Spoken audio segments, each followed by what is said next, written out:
Most people plant, harvest, and repeat. Medieval families did it once, then kept eating for years. No digging, no buying more seeds. Some of these crops lasted through wars and droughts. Even kings wanted them for a reason. Why did these 9 plants become the most reliable food anyone could grow? Let's see what makes a crop last forever. Before we move on, I need to ask you a small favor. Most people watch without subscribing, and we understand. This channel exists to keep knowledge like this alive. The crops that fed families through famine, war, and centuries of uncertainty. If that history matters to you, subscribe and join us. Number 9. Egyptian walking onion. In the world of ancient survival, few plants drew more curiosity than the Egyptian walking onion, a perennial with a mind of its own. Medieval villagers depended on these onions for flavor and nutrition, yet the plant held a secret power no ordinary crop could match. It spread across the ground by itself, multiplying year after year. Unlike standard onions, this plant grows small bulbs, called bulbils, right at the top of its stalk. When heavy rain or wind tips them over, the bulbils take root wherever they fall, creating a living chain of new plants that walk through the garden over time. Medieval records from the 13th century England show that manor gardens dedicated whole corners to these onions, since a single planting would feed generations. In one rare household account from 1272, a steward described harvesting over 80 heads from just 2 starter plants in a single year. Cooks prized the walking onion for its sharp, spicy greens during spring hunger and its sturdy bulbs through winter. The plant shrugged off cold, pests, and poor soil, a key reason it thrived in Europe's harshest climates when other food ran short. The walking onion's self-reliant nature gave medieval families rare peace of mind, knowing their patch would expand without labor or seed buying each season. As we move to the next chapter, get ready for another survivor that thrives where few modern vegetables dare. Number 8. Sea kale. Sea kale's blue-green leaves rise from rocky shores and battered cliffs, creating a harvest that medieval cooks called a miracle of the coast. In the Middle Ages, coastal villages from Britain to the Baltics turned to this wild perennial when storms wiped out grain and roots. Yet, the real surprise is how this vegetable bridges worlds, served to kings and peasants alike, often on the same day. Growing wild along Europe's Atlantic shores, sea kale endures salty air, cold winds, and tides that drown other crops. Its roots dig deep, sometimes more than 6 feet, drawing minerals from the sea. Archaeological digs near medieval abbeys show sea kale remains alongside pottery and fish bones, a sign that monks grew it in kitchen gardens. By 1560, English kitchen manuals praised sea coal for both its taste and ability to revive weak bodies after a harsh winter. Today, scientists know sea kale leaves pack more vitamin C than oranges and twice the calcium of broccoli. The plant's thick stems, when blanched with sand or leaves, become sweet and tender like asparagus. One 16th century cook wrote, "It feeds both poor and prince when naught else will grow."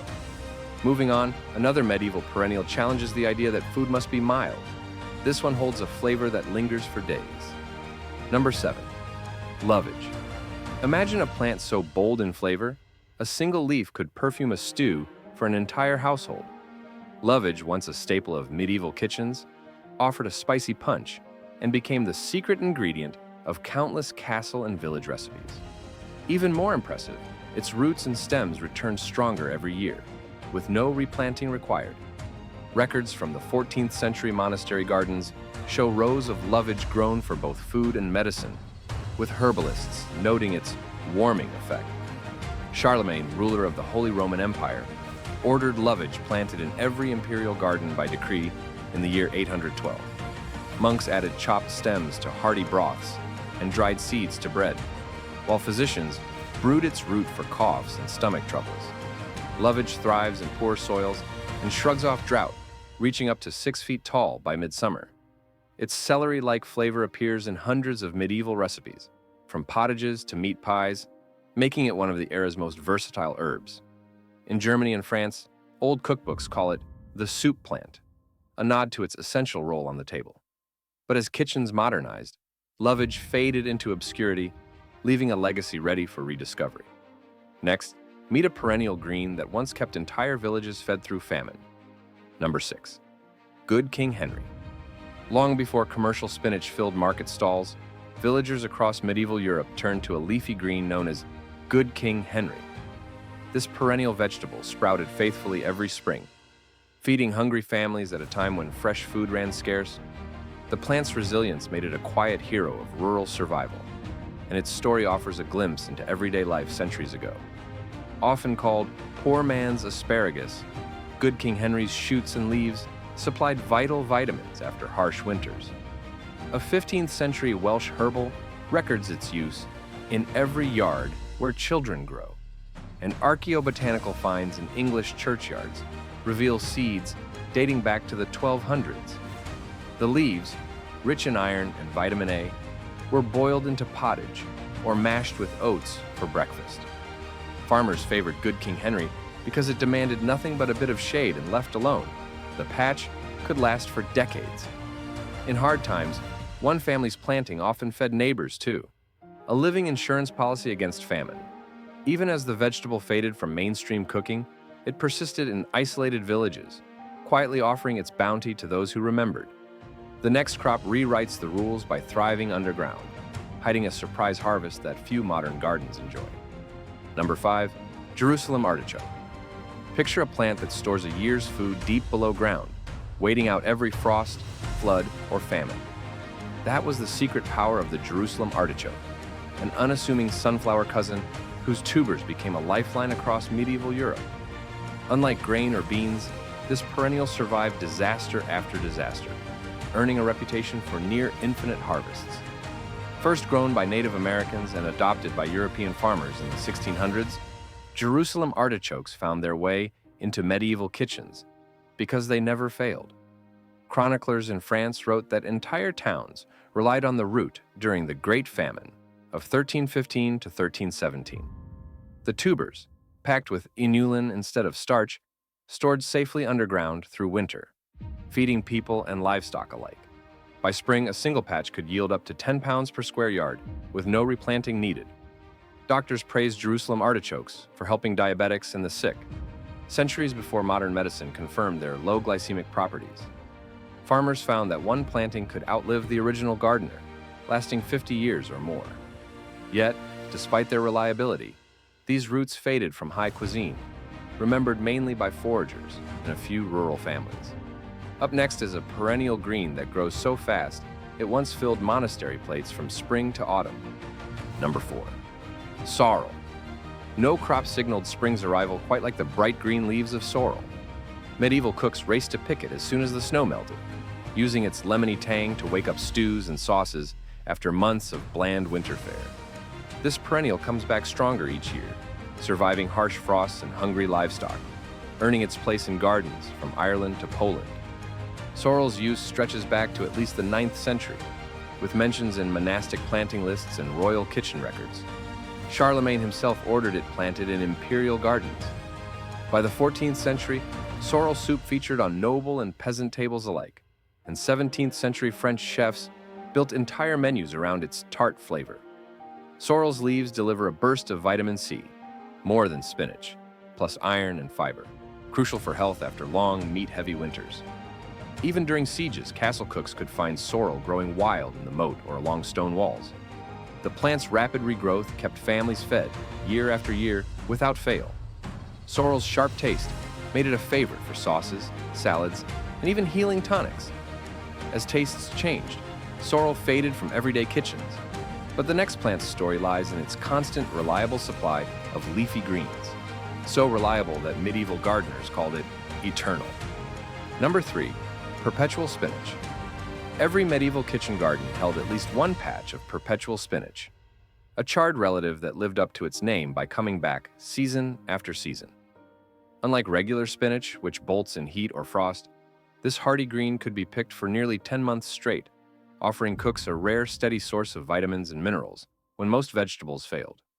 By the 1400s, estate records in Flanders and Saxony list perpetual beet among the top perennial crops, prized for feeding large households and monastery kitchens. A single plant could yield up to 5 pounds of leaves each season, with gardeners snipping stems weekly from spring through fall. medieval physicians valued perpetual spinach for iron, folate, and fiber, recommending it for pregnant women and the elderly. Its resilience earned it a place in both palace and peasant gardens. Even after floods or fires, patches often survived to feed another generation. Cooks favored it for pottages, pies, and simple boiled greens, calling it the never-ending supper. As new vegetables arrived from the Americas, perpetual spinach gradually fell from favor, but those who grow it today still marvel at its unstoppable production.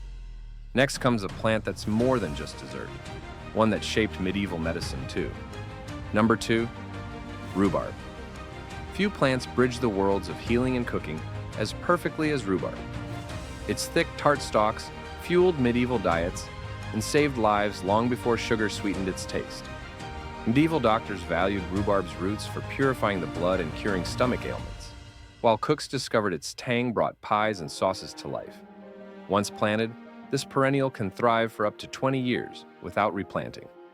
Chinese traders first introduced rhubarb to Europe in the 14th century as a rare medicine, more valuable than cinnamon or saffron. By the 16th century, English estates boasted entire beds of rhubarb for both apothecary and kitchen. The stalks, high in vitamin K and calcium, filled pastry and wine recipes in monasteries from France to Poland. In times of hardship, rhubarb's resilience offered families a reliable harvest even in poor soil or cold spring. Rhubarb's powerful roots dug deep, weathering droughts and floods alike, making it one of the most long-lived perennials in the medieval garden. As sugar became more common, rhubarb desserts found a place at every table. Yet for centuries, it served as a quiet guardian of health and flavor. Its story isn't finished. The next entry reveals the plant that medieval lords guarded most closely, a crop so valuable that armies fought to protect it. Number 1, asparagus. Every spring, a burst of delicate green spears signaled hope and luxury in medieval Europe. Asparagus, cherished by emperors and monks alike, emerged from the soil after harsh winters, bringing the first fresh taste of the year. Once planted, a single crown could keep producing for 30 years or more, making asparagus a true symbol of perpetual abundance. Roman writers praised asparagus as early as the 1st century, but in medieval Europe, its cultivation reached new heights. Monastic records from the Abbey of St. Gall in Switzerland describe carefully tended beds, guarded against rabbits and thieves. Royal banquets in the 1500s featured asparagus as a delicacy, while peasants boiled or roasted spears for simple spring feasts. By the 17th century, French gardeners refined the art, creating white asparagus by burying shoots for tenderness. Nutritionally, asparagus delivers folate, fiber, and vitamins A, C, and K. Its rapid spring growth meant even a small patch could feed a family within weeks. Asparagus' legendary endurance, flavor, and status made it the crown jewel of perennial crops, one that, once planted, kept rewarding careful hands for decades to come. Every one of these plants changed how people survived and ate. There's more to learn. Click the next video and see what else history's gardens can still teach us right now.